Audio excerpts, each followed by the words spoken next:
crypto. Toute l'actu crypto au même endroit.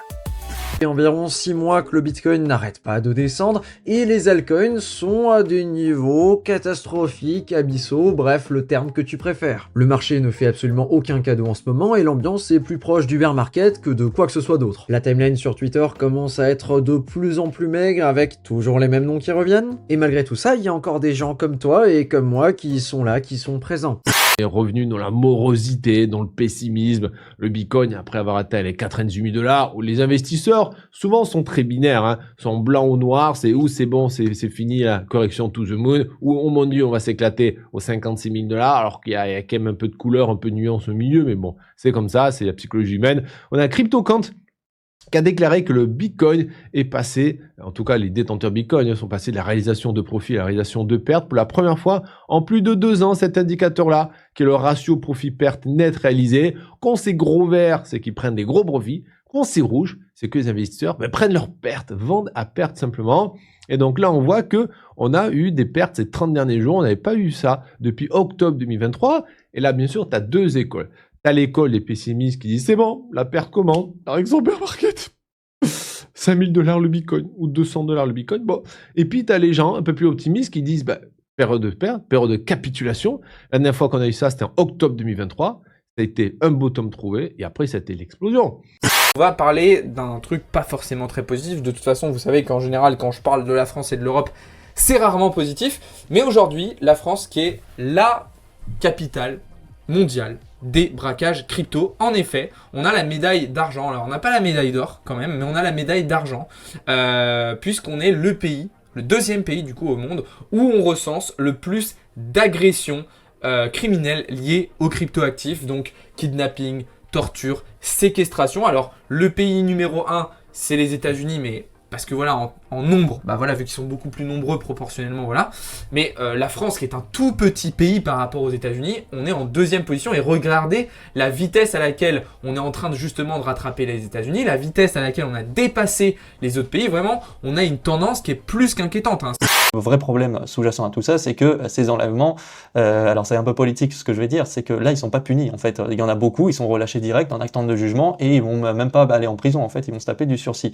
Alors là il y a vraiment un vrai problème au niveau de la justice. Alors je sais c'est politique ce que je dis et ça n'engage que moi, mais je pense que ça serait très bien aussi que on aille tous un petit peu outre les clivages de gauche ou de droite et de bien parler de la sécurité et de l'intégrité physique des Français parce que il y a de plus en plus d'enlèvements et ça je pense que qu'on soit de gauche ou de droite, on a tous envie de vivre paisiblement chez soi, de pouvoir sortir dans la rue sans qu'il y ait des fous qui nous enlèvent. Et ça justement c'est à nos politiques de régler la situation, de mettre des mesures en place et pour le moment il n'y a rien qui est fait, il y a des petites mesurettes. Comment les corps intermédiaires, c'est-à-dire les médias, les gens comme toi, les influenceurs, les créateurs de contenu, les éducateurs, eux, ils ont aussi ce rôle sur le marché que d'avertir, de prévenir, de dénoncer, etc. Comment on arrive à le faire et qu'en même temps, ça détruise pas l'écosystème? Un peu le technique de la terre brûlée, dire que tout est pourri, quoi, tu vois. Comme en politique, dire que tout se pourrit. Tu vois, est-ce que c'est la meilleure des manières? Comment toi, on arrive à trouver un compromis là-dedans? En vrai, c'est hyper deep, c'est hyper complexe comme sujet, il n'y a pas de réponse évidente. La première remarque que je ferai, c'est qu'on a le régulateur, comment il fonctionne. Il interdit plutôt globalement qu'il punit, c'est ce qui me gêne un peu. C'est-à-dire il va mettre plein de lois qui interdisent de faire ça, interdisent de faire ça, interdire de faire ça. Or je préférais qu'il laisse plus libre, mais qu'il punisse après coup les gens qui font des mauvais comportements. C'est vrai que c'est dur à définir. Par exemple, moi un truc qui me gêne beaucoup, c'est quand les gens mentent. C'est-à-dire qu'inconsciemment, ils vont mentir, genre on a tant de clients, on a ça, on a fait tel... Et en fait, c'est faux. Et ils n'ont pas toujours de conséquences légales. Pire que ça... Ça, c'est du ressort de la DGCCRF, répression des fraudes, enfin, normalement, sur le papier. Mais il y a un problème de droit aussi, de fonctionnement de l'appareil juridique. Je pense qu'en France et dans d'autres pays, c'est pareil. Par exemple, si tu es un justicier, c'est-à-dire que tu dénonces des gens qui escroquent et tout, tu peux être condamné hyper facilement pour diffamation. Tio a communiqué sur ses réseaux et par email à ses utilisateurs, donc je t'affiche ici, tu pourras mettre pause leur communiqué sur X, mais tu pourras retrouver dans les emails également du coup un lien vers une notice qui résume un petit peu ce qui s'est passé, du moins les informations qu'ils ont en leur possession pour le moment, parce que cette histoire pour le moment elle n'est pas encore complètement bouclée. Mais en gros, ce qu'il faut savoir, c'est que tu as l'adresse mail des utilisateurs qui auraient pu fuiter et les données agrégées issues du rapport fiscal de 2024. Donc ça peut comporter les gains, les pertes, le solde au 31 décembre 2024 et ça va dépendre aussi de la structure du rapport parce que suivant comment était généré le rapport, s'il était complet ou non, ça va pas forcément comporter toutes les informations. Alors c'est compliqué de savoir si c'est tous les utilisateurs qui sont concernés ou non, visiblement c'est pas vraiment spécifié. Nécessite potentiellement des installations de la taille d'un immeuble rempli d'ordinateurs quantiques, mais la percée de Google avec Willow a prouvé que la correction d'erreurs fonctionne. Plus on ajoute de qubits physiques, plus l'erreur diminue. Et ça change tout. La question cruciale n'est pas si, mais quand ces ordinateurs quantiques existeront. Pendant longtemps, le consensus était pas avant 2050. Aujourd'hui, ce consensus s'est effondré et la fenêtre, elle s'est vraiment brutalement refermée sur la prochaine décennie. On va parler du NIST maintenant. Pendant que les géants de la tech construisent les bombes, les ordinateurs quantiques, le NIST, l'Institut des normes technologiques américain, construit lui les boucliers. Et les signaux d'alarme sont là. Le NIST a été formel, les algorithmes utilisés par Bitcoin, donc les ECDSA, les algorithmes qui utilisent les courbes elliptiques, seront officiellement dépréciés dès 2030 et totalement interdits pour les usages fédéraux en 2035. C'est-à-dire que plus aucun nouveau service à partir de 2030 ne pourra utiliser le chiffrement du Bitcoin, le chiffrement à courbe elliptique utilisé dans le Bitcoin mais dans plein d'autres choses, et qu'à partir de 2035, il faudra changer même les systèmes existants qui utilisent ce chiffrement. Alors est-ce que vous pensez qu'il changerait toute l'infrastructure de la sécurité mondiale, les banques, les armées, Internet, si la menace n'était pas réelle ? Système. Il doit répondre à un réel besoin et non pas simplement exister pour faire plaisir aux holders. Ah, je te garantis que de leur vision, c'est bien beau d'avoir des tokens à rendement en staking avec de gros incentives, voire même qu'ils lâchent des airdrops, bon, le plus souvent éclatés. Mais si ça pousse le token à zéro, bah c'est de la merde. Et malheureusement, ce qu'on constate depuis 2022, c'est que la majorité des alts sont dans ce cas-là. Oh, j'ai le droit de vivre un peu.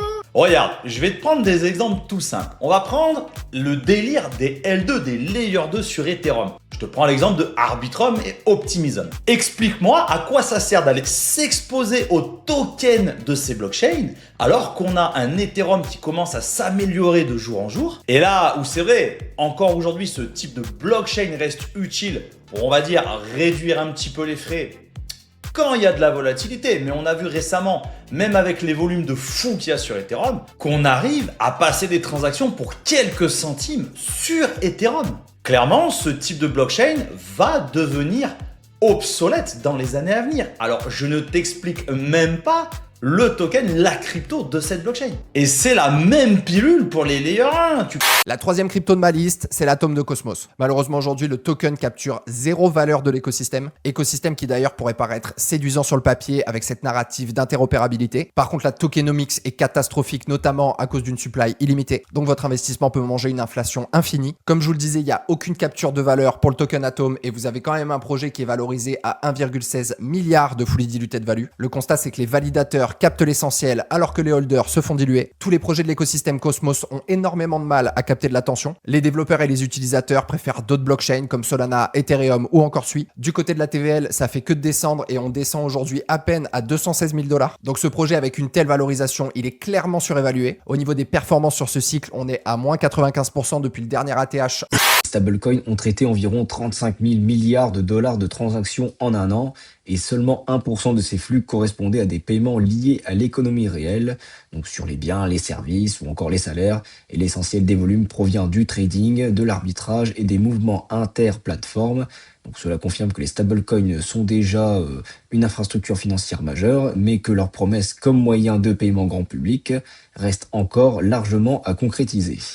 La SEC publie un bulletin à destination des investisseurs pour expliquer les bases des wallets crypto, du stockage et de l'accès aux actifs numériques. Donc ça, c'est quand même un pas vers la pédagogie et la clarté pour le grand public. C'est quand même une très très bonne chose de faire ça parce qu'il y a beaucoup de personnes qui investissent sans même connaître un petit peu toutes ces règles qui peuvent quand même être des règles plutôt basiques. Mais c'est toujours très très bien effectivement d'investir tout en connaissant certaines bases. Du côté effectivement donc du lobby bancaire américain qui fait du blocage des stablecoins à rendement sa priorité pour 2026. En effet, alors que le Congrès cherche à adopter une loi sur la structure du marché crypto avant les élections de mi-mandat, donc ça c'est quand même un affrontement direct entre la finance traditionnelle et la crypto. Et oui, on le sait, hein, forcément, c'est toujours la guerre entre les deux. Un qui est un système plutôt à l'ancienne, un qui est vraiment un système révolutionnaire. Lequel va gagner? On aura la réponse de toute façon bientôt. On va regarder du côté d'une licorne française. Ledger travaillerait sur un projet d'introduction en bourse aux États-Unis. Donc ça, c'est selon le Financial Times. Donc l'entreprise collaborerait notamment avec Goldman Sachs et Barclays. Et l'IPO ne serait pas imminente, mais activement préparée. Et ça montre qu'une entrée en bourse de Ledger marquerait une étape symbolique forte. Donc la crypto n'est pas seulement un secteur alternatif, mais un pilier assumé de la finance globale.